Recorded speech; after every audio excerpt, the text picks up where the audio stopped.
నమస్తే welcome to our voice నేను journalist నవత ప్రతిపక్ష నేతగా పార్లమెంట్లో మాట్లాడయ్యా అంటే ప్రతిసారి రాహుల్ గాంధీ మాట్లాడే వ్యాఖ్యలు కడుపుబ్బా నవ్వుకోవడానికే తప్ప నోటి నిండా విమర్శించడానికే తప్ప అతి గతి లేని మాటలు ప్రాస కోసం మాత్రమే ఉపయోగిస్తున్నాడు అంటూ సోషల్ మీడియాలో సూపర్గా వైరల్ చేస్తున్నారు. అయితే పచ్చి అబద్ధాలతోటి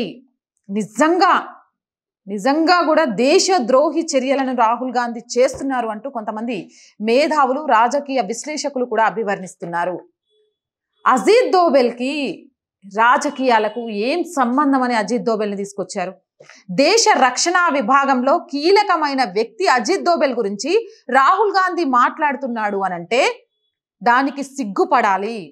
దేశాన్ని మొత్తం రక్షించడానికి ఉన్న అజిత్ దోవెల్కి రక్షణ శాఖకు అసలు దేశ రాజకీయాలకు ఉన్న సంబంధం ఏంటి? అగ్నిపథం తీసుకొస్తాడు, జవాన్లను తీసుకొస్తాడు, అజిత్ దోవెల్ని తీసుకొస్తాడు. దీని ద్వారా మిగిలిన దేశాలకు, ప్రపంచంలోని మిగిలిన దేశాలకు భారతదేశం వైపు రక్షణ వ్యవస్థ గురించి ఎలాంటి హింట్ ఇవ్వాలనుకుంటున్నారు? దీన్ని దేశద్రోహం అంటారా అనరా అని చాలా మంది ప్రశ్నిస్తున్నారు. ఇవే కాదు, నోరు తెరిస్తే పచ్చి అబద్ధాలు, మాట్లాడితే పచ్చి అబద్ధాలు. రాజ్యాంగాన్ని చేతిలో పట్టుకున్న ఈయన రాజ్యాంగాన్ని పలుమార్లు సవరించిన ఘనత ఏ పార్టీకి దక్కుతుంది? ఎమర్జెన్సీ టైంలో తన స్వలాభం కోసం రాజ్యాంగం విషయంలో ఇందిరాగాంధీ ఏం చేసింది అనేది పిల్లి కళ్ళు మూసుకొని పాలు తాగినంత చందాగా తిను చెప్పనంత మాత్రాన ప్రపంచానికి తెలియదు అనుకుంటే అవివేకమే అంటున్నారు. ఇక పార్లమెంట్ సాక్షిగా ఆయన మాట్లాడిన మాటలు యువత, రైతులు, మహిళలు, చిరు వ్యాపారులు మోదీ ప్రభుత్వం అధికారంలోకి వచ్చిన తర్వాత చాలా ఇబ్బంది పడుతున్నారు, చాలా కష్టాల పాలవుతున్నారు అని. కానీ రాహుల్ గాంధీకి తెలిసి మాట్లాడతాడా, తెలియక మాట్లాడతాడా తెలియదులే కానీ 20 కోట్లకు పైగా జనాభా పేదరికం నుంచి బయటపడ్డది ఈ 10 ఏళ్ల మోదీ పాలనలోనే. గతంలో ఎప్పుడు పేదరికంలోనే ఉన్న భారతదేశం అభివృద్ధి చెందబోయే దేశం అనే చదువుకున్నాం. కానీ మోదీ గవర్నమెంట్ అధికారంలోకి వచ్చిన తర్వాతే అభివృద్ధి చెంది ప్రపంచంలోనే 5వ ఆర్థిక దేశంగా ఎదిగింది అని చెప్పుకున్నాం. ఆయుధాల నుంచి మొదలు పెడితే అన్న ప్రధానిగా ఈ 10 ఏళ్లలో మోదీ గవర్నమెంట్ పాలనలో సాధించగలిగామే తప్ప గత కాంగ్రెస్ హయాంలలో దశాబ్దాలుగా పాలించిన ఎలాంటి పురోగతిని చూసింది లేదు. ఇక వక్ఫ్ బోర్డ్ లాంటి కొత్త చట్టాలను, అలాగే సెక్యులర్ లాంటి కొత్త పదాలను జోడించి ఓటు బ్యాంకు రాజకీయాల కోసం ప్రజల మధ్య విద్వేషాలను రెచ్చగొట్టడంలో కూడా రాహుల్ గాంధీ, కాంగ్రెస్ పార్టీ కూడా చాలా కృషి చేసింది అని చెప్పడంలో కూడా ఎలాంటి అతిశయోక్తి లేదు అనేది చాలా మంది వాదన. ఇప్పుడు రాహుల్ గాంధీ మాట్లాడిన అబద్ధాలను ఒక్కొక్కటిగా నేను మీకు చెప్తాను. యువత, మహిళలు, రైతులు, చిరు వ్యాపారులు మోదీ హయాంలో నానా రకాల ఇబ్బందులు పడుతున్నారు, చిక్కుల్లో ఉన్నారని.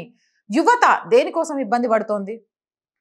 పరాయి దేశంలో ఉన్నా కూడా భారతీయులం అని చెప్తే యుద్ధం ఆపి కూడా ఈ దేశంలోకి తీసుకురాగలుగుతున్నందుకు ఇబ్బంది పడుతుందా? స్టాండప్ కంపెనీలను పెంచుతున్నందుక, అలాగే ఎంఎస్ఎంఈలు పెంచినందుక, కొత్త పరిశ్రమలను తీసుకొస్తున్నందుక, విద్యా వ్యవస్థలో మార్పులు చేస్తున్నందుక, ఈ మార్పులన్నిటి వల్ల కొత్త ఉద్యోగాలు సృష్టించగలుగుతున్నందుక, దేనికోసం యువత ఇబ్బంది పడుతోంది?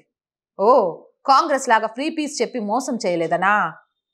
మోసం చేస్తేనే యువత ఆనందంగా ఉంటారు, చెప్పుడు మాటలు చెప్పి యువతని ప్రలోభ పెడితేనే యువత ఆనందంగా ఉంటారు అనుకుంటున్నారా? యువతకు అసలు కాంగ్రెస్ పార్టీ ఏం చేసిందని ఈ రోజు మోదీ హయాంలో యువత ఇబ్బంది పడుతోందని రాహుల్ గాంధీ తెగ బాధపడిపోతున్నాడు.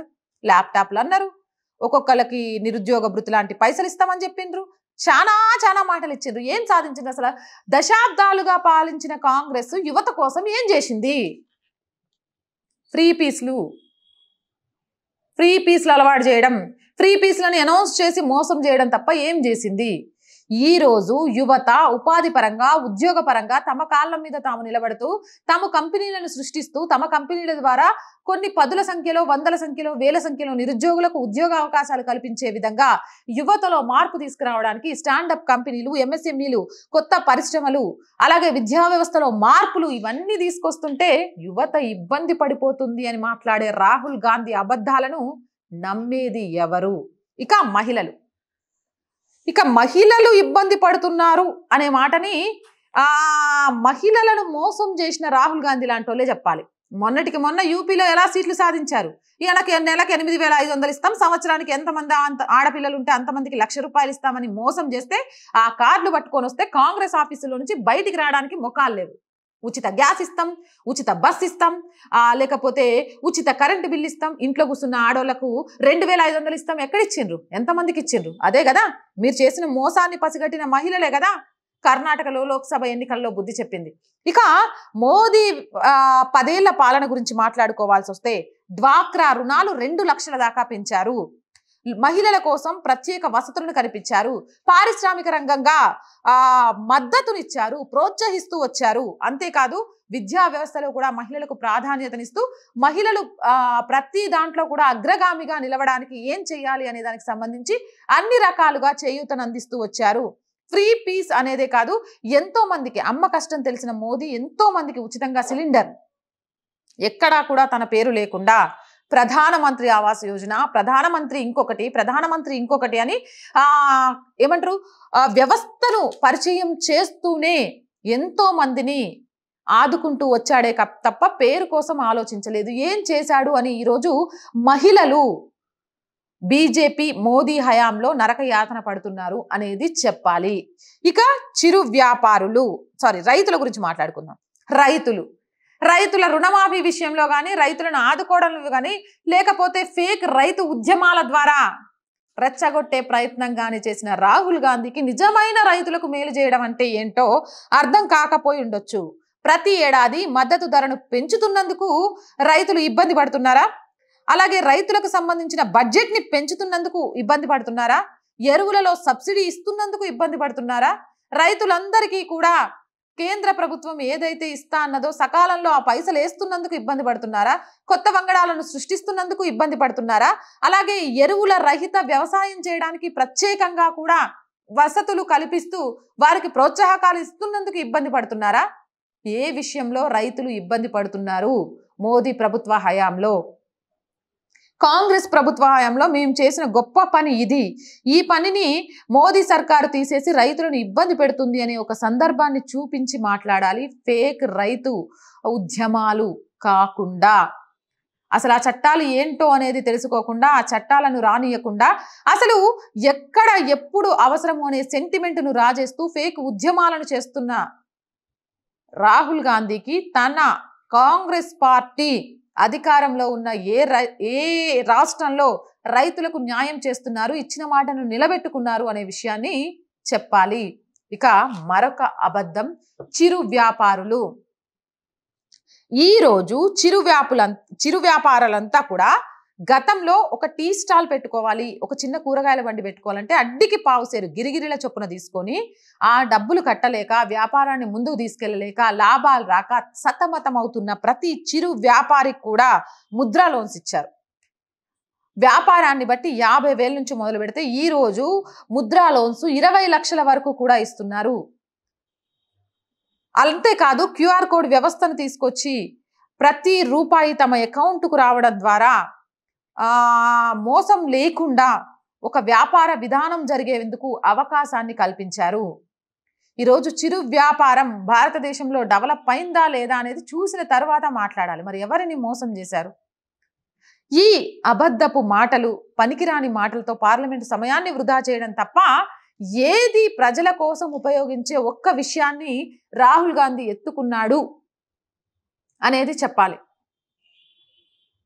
అంతేకాదు రాహుల్ గాంధీ మాట్లాడిన వ్యాఖ్యలకు సంబంధించి అనురాగ్ ఠాకూర్ కూడా ఒక చిన్న విషయాన్ని మాట్లాడారు. ఆ వీడియో ప్లే చేస్తా చూడండి.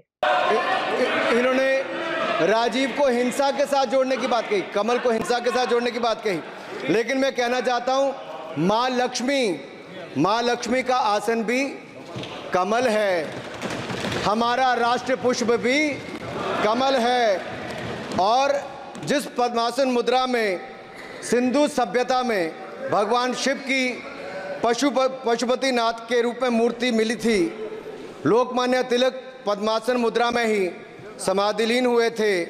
आप कहते हैं कमल के चारों तरफ हिंसा है। आप कमल का अपमान नहीं कर रहे, आप बल्कि महायोगी भगवान शिव, भगवान बुद्ध और लोकमान्य तिलक जैसे महापुरुषों का अपमान कर रहे हैं। इसलिए अगली बार कमल के बारे में बोलने से पहले थोड़ा सोच कर बोलिए कि आप किस किस का अपमान कर रहे हैं, और केवल रील के नेता मत बनिए। मीम्स आपकी खूब बनती हैं, रियल नेता बनने के लिए सच बोलना पड़ता है।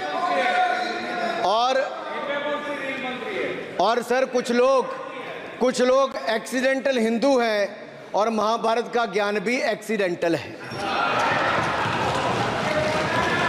రైట్, చూసారు కదా, అబద్ధపు మాటలతోటి సనాతన ధర్మాన్ని అవసరం వస్తే వాడుకుంటాం, అవసరం తీరిపోతే తన్నేస్తాం అనే విధంగా ప్రవర్తిస్తూ సమయాన్ని వృధా చేయడమే కాకుండా పనికి మాలిన విషయాలతోటి ప్రజల మధ్య విద్వేషాలను రెచ్చగొడుతూ హల్వా విషయాన్ని తీసుకొచ్చి మళ్ళీ చిచ్చు పెట్టాలని చూసిండ్రు కుల మతాల మధ్య. కానీ ఓబీసీల రిజర్వేషన్ ఎత్తేసి మైనారిటీలలో ఆ రిజర్వేషన్ ఇవ్వడానికి చేసిన ప్రయత్నాన్ని చెప్పరు వీళ్ళు. కానీ లేని చోట ఒక అపోహను కల్పిస్తూ ప్రశాంతంగా బ్రతుకుతున్న జీవితాల మధ్య నిప్పులు చెలరేస్తూ ఇది దేశ ద్రోహం అందామా, లేకపోతే రాజకీయ ప్రాబల్యం కోసం చేస్తున్న కుట్ర అందామా? మీరే చెప్పండి. మీ అభిప్రాయం ఏదైనా నిస్సంకోచంగా కామెంట్ సెక్షన్లో పెట్టేయండి. మోర్ వీడియోస్ కోసం మన ఛానల్ని వెంటనే సబ్స్క్రైబ్ చేయండి. నచ్చితే లైక్ చేయండి, షేర్ చేయండి. మీ అందరి సపోర్ట్ ఛానల్కి చాలా చాలా అవసరం ఆర్థికంగా. దయచేసి సపోర్ట్ చేయండి.